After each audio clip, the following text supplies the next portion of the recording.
All right, and the last type of problem is find the x-intercept and the y-intercept of a graph, and then we want to graph, right? And so when we have a linear equation, it's a straight line, right? And and we know actually from geometry, right, that between any two points, there's exactly one line, right? And so and so every 2 points are collinear. So if we find 2 points on the graph, we can just get our ruler out and make a straight line, and that's our linear function, right? So there's a few different ways to do that. Y equals mx plus b we'll talk about later, and you've probably done it before, but that's where you find the y-intercept and use the slope to find another point, right? But on this one, we're going to find the x-intercept and the y-intercept, okay?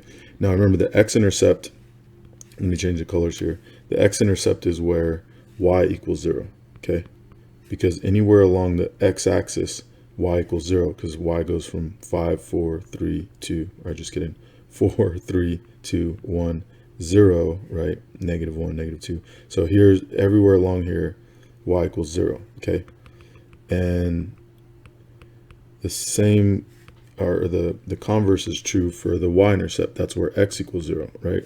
Same thing on the x-axis, 3, 2, 1, 0, right? So everything along here is equal to 0, right? Everything along the y-axis is equal to 0. So if I want to find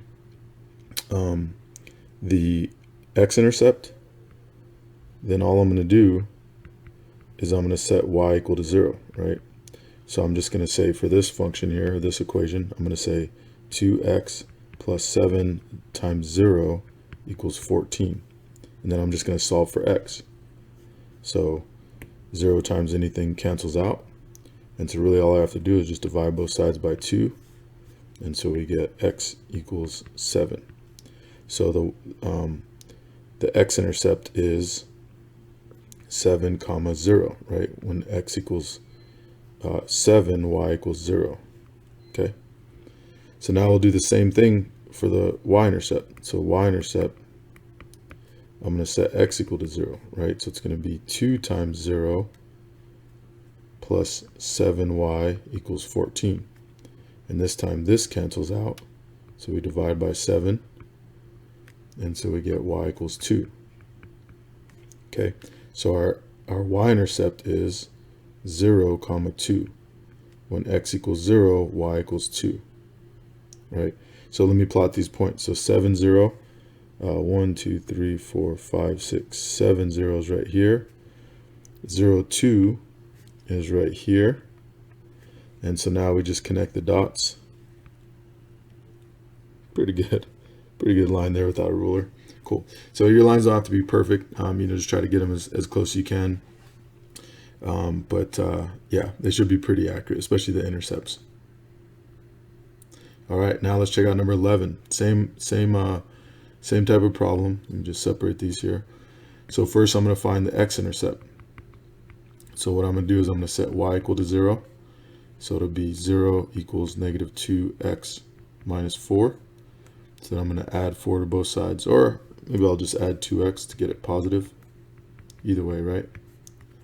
So then I get 2x equals negative 4. Can divide by 2. And so we get x equals negative 2. So our coordinate point there is negative 2, 0.